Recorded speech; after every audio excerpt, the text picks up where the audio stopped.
Hello everyone, welcome to my YouTube channel YD brother classes e learning platform में आपका हार्दिक स्वागत करती हूँ। तो आज हम एक नया टॉपिक स्टार्ट करेंगे अपनी क्लास में। और टॉपिक स्टार्ट करने से पहले आप सबके लिए 2 लाइनें मैं बोलना चाहूँगी कि बिखरेगी फिर वही चमक तेरे वजूद से तू महसूस करना, कि बिखरेगी फिर वही चमक तेरे वजूद से तू महसूस करना, टूटे हुए मन को संवरने में थोड़ा वक्त लगता है।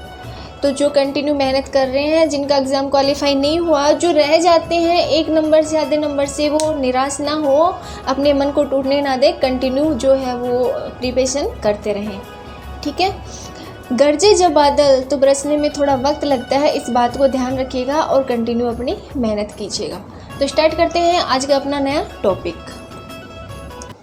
कंकाल तंत्र के बारे में पढ़ लेते हैं। कंकाल तंत्र क्या होता है, कितने प्रकार का होता है।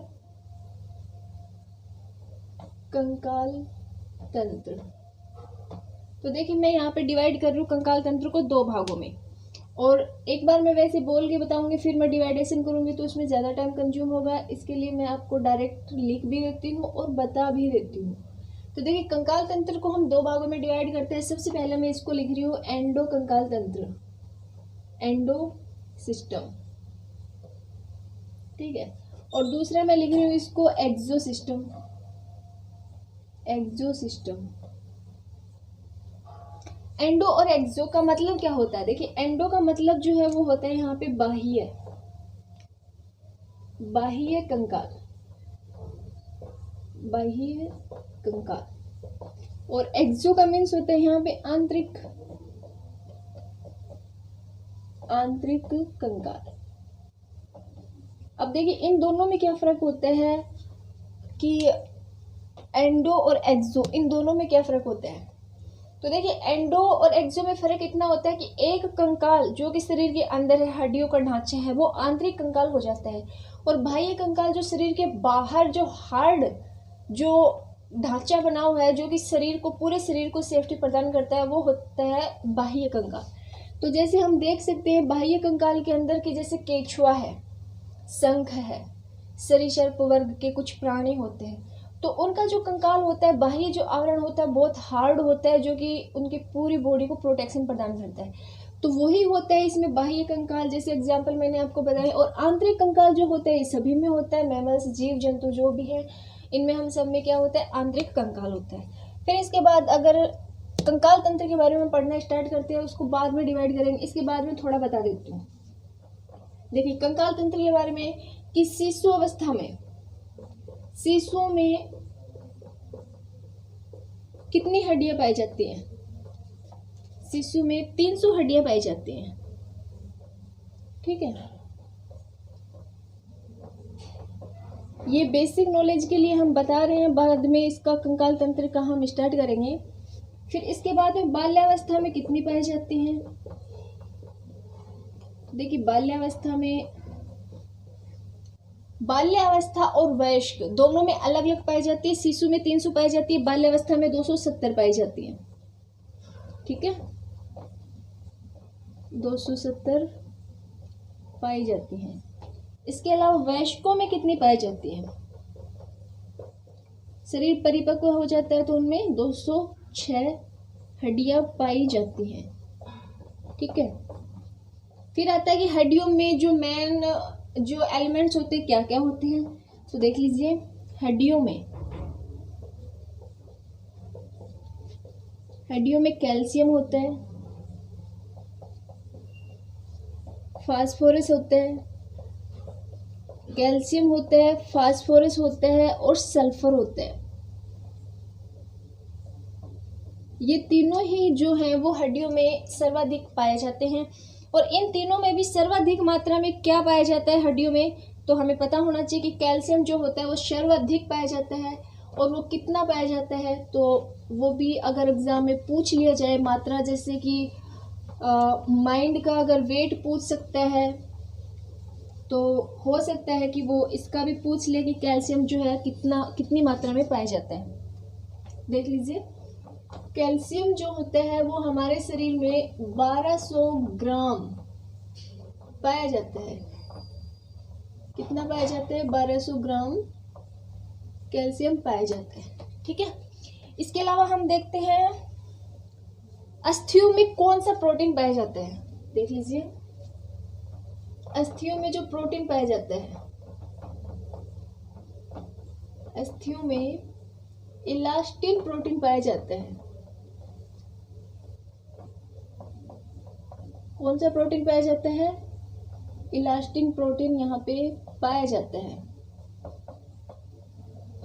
फिर एक प्रोटीन और भी होता है जो कि मम्मी को या डेड बॉडी को सुरक्षित रखता है, तो उसको क्या बोल सकते हो? उसको हम बोल सकते हैं ओसिन प्रोटीन। इसके अलावा मम्मी को, तो मैं यहाँ पे लिख रही हूँ मम्मी को या डेड बॉडी को सुरक्षित रखता है, सुरक्षित रखता है। कौन सा प्रोटीन होता है? ओसिन, ओसिन प्रोटीन, ठीक है, ओसिन प्रोटीन होते हैं। फिर आता है कि अस्थियों का अध्ययन क्या कहलाता है? तो वो ऑस्टियोलॉजी कहलाता है। हड्डियों का, अस्थियों का जो अध्ययन होता है, ऑस्टियोलॉजी, ऑस्टियोलॉजी। अस्थियों का या हड्डियों का अध्ययन, अस्थियों का अध्ययन। जहां पे लॉजी लग जाता है तो सीधा सा मीन्स होता है कि उसका अध्ययन हो रहा है। तो ये हो गया ऑस्टियोलॉजी। तो ये तो था बेसिक पूरा कि इसके बारे में जानने से पहले, कंकाल को पढ़ने से पहले हमें क्या पता होना चाहिए। हाँ, इसके बाद मांसपेशियों की संख्या भी आती है।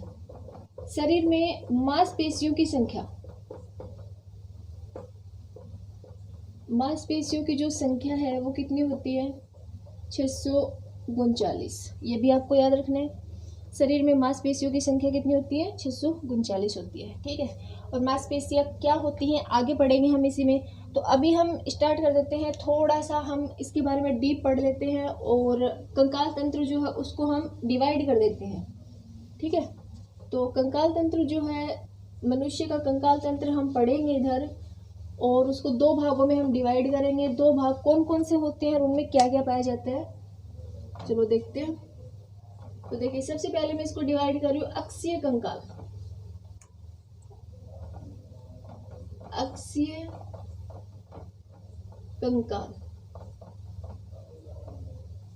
एक नंबर, और दूसरा होता है इसमें अनुबंधीय कंकाल, ठीक है। मनुष्य का जो कंकाल है उसको दो भागों में डिवाइड कर रहे हैं हम, पहला अक्षीय कंकाल और दूसरा अनुबंधीय कंकाल। फिर अक्षीय कंकाल के बारे में हम पढ़ते हैं, अक्षीय कंकाल क्या होता है। तो अक्षीय कंकाल जिसके अंदर पूरा अक्ष आ जाता है वो अक्षीय कंकाल होता है। अनुबंधीय कंकाल क्या होता है? अनुबंधीय कंकाल के बारे में पढ़ेंगे जिसमें हाथ पैर, मतलब कि अगर देखा जाए तो सर से लेके और वक्ष या छाती तक का जो शरीर है ये अक्षीय कंकाल में आता है। और अक्षीय कंकाल के बारे में हम पढ़ेंगे तो इसमें हमें पता होना चाहिए कुल अस्थियां जो होती है वो 80 होती हैं। कुल अस्थियों की संख्या कितनी होती है? 80 अस्थियां होती है, ठीक है। फिर अक्षीय कंकाल को भी हम 3 भागों में डिवाइड करते हैं। तो सबसे पहले इसको जो डिवाइड करते हैं वो करते हैं हम कपाल, ठीक है। जैसे पूरा नाम लिखती हूँ इसमें, खोपड़ी या कपाल, कपाल या खोपड़ी। तो खोपड़ी या कपाल का मतलब आप लोग समझते हैं। दूसरा इसमें मैं लिखती हूँ वक्ष या छाती, ठीक है। और सी में मैं इसमें लिखती हूँ कशेरुक दंड, कशेरुक दंड। ये 3 भाग हैं जो कि हम डिवाइड करते हैं, अक्षीय कंकाल को 3 भागों में डिवाइड करते हैं। तो ये 3 भाग हैं हमारे सामने। तो देखिए, सबसे पहले इसमें मैं आपको बता देती हूँ कि इसमें कितनी अस्थियां होती हैं। तो सबसे पहले देख लेते हैं खोपड़ी या कपाल में कुल अस्थियों की संख्या। हमें पता होना चाहिए कि हमारे अक्ष में, खोपड़ी में कितनी अस्थियां होती है, वक्ष में कितनी होती हैं। बोला जाता है, सिंपल सा बोल दिया जाता है कि 12 जोड़ी होते हैं, 13 जोड़ी होते हैं। फिर एक मुख्य स्टर्नम हड्डी होती है। खोपड़ी में 14 होते हैं, 25 होते हैं, कितने होते हैं। जब मैंने टोटल इधर लिख दिया है 80, तो जितनी भी अब मैं इधर लिखूंगी उन सभी का जो जोड़ है वो कितना होना चाहिए? 80 होना चाहिए।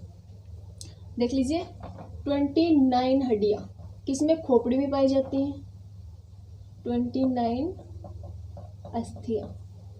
किसमें? खोपड़ी में। वक्ष या गुहा के अंदर पाई जाती है 25।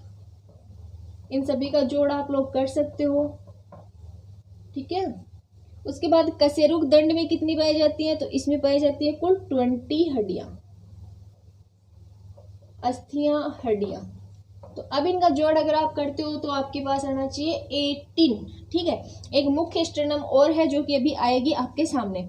तो इसके बारे में अगर हम पढ़े, डिस्क्रिप्शन में हम पढ़ें, कपाल गुहा में कितनी हड्डियां पाई जाती हैं, वक्ष में कितनी पाई जाती हैं, मुख्य स्टेनम हड्डी होती है, वो सारे हम डिस्क्रिप्शन में पढ़ते हैं। तो देखिए, सबसे पहले देख लीजिए, कपाल गुहा में 8 अस्थियां पाई जाती हैं।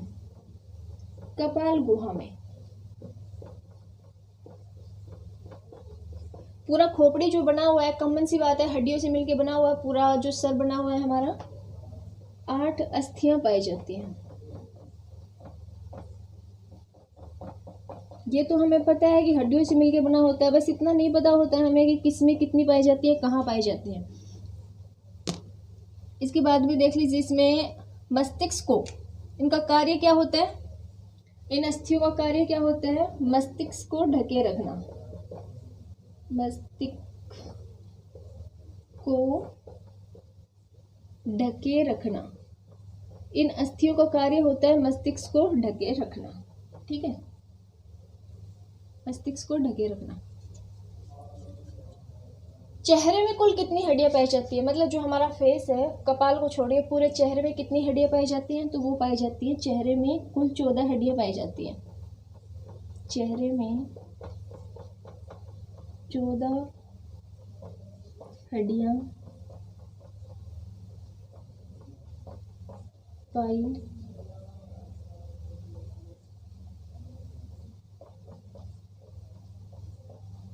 पाई जाती हैं, ठीक है। चेहरे में 14 हड्डियां पाई जाती हैं। इसके अंदर हमारी जीभ जो होती है वो हाइट हड्डी से जुड़ी रहती है। तो यहाँ पे मैं लिखना चाहूंगी कि जीभ हाइट हड्डी से जुड़ी रहती है, हाइट हड्डी से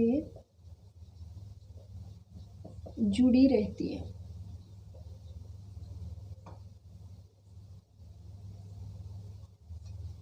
क्या होता है? जीभ जो होती है वो हाइट हड्डी से जुड़ी रहती है। तो देख लीजिए, कंकाल तंत्र को हमने 2 भागों में डिवाइड किया है। अक्षीय कंकाल होता है और अनुबंधीय कंकाल होता है। तो सबसे पहले हम अक्षीय कंकाल के बारे में पढ़ रहे हैं, जिसमें कंप्लीट 80 अस्थियां जो है वो पाई जाती हैं। इसको 3 भागों में डिवाइड किया हमने, खोपड़ी या कपाल, कपाल या खोपड़ी, जिसमें टोटल जो है 29 अस्थियां पाई जाती है। वक्ष या छाती के अंदर 25 अस्थियां पाई जाती है, प्लस में एक इसमें मुख्य स्टेनम हड्डी पाई जाती है, वो आगे हम लिखवाएंगे, ठीक है। कशेरुक दंड जो होता है, इसमें 20 हड्डियां पाई जाती हैं। ये भी आपको पता होगा कि इसमें 20 हड्डियां पाई जाती हैं। इसके बाद में कपाल गुहा के अंदर, मतलब खोपड़ी के अंदर जो है टोटल 8 अस्थियां पाई जाती है, जो कि हमारी खोपड़ी या मस्तिष्क को ढके रखने का कार्य करती हैं। मस्तिष्क को ढके रखती है। चेहरे में टोटल 14 अस्थियां पाई जाती हैं। इसके अलावा जीभ जो होती है हमारी, वो हाइट हड्डी से जुड़ी रहती है। तो बताइए कि जो मैंने इतना पढ़ा दिया, इसमें आपको क्या नहीं समझ आया है, और जो नहीं समझ आया है वो आप मेरे को कमेंट बॉक्स में ज़रूर बताइए। और आज की क्लास में हम इतना ही पढ़ेंगे, नेक्स्ट क्लास में इसी टॉपिक को लेके चलेंगे। तब तक के लिए थैंक यू।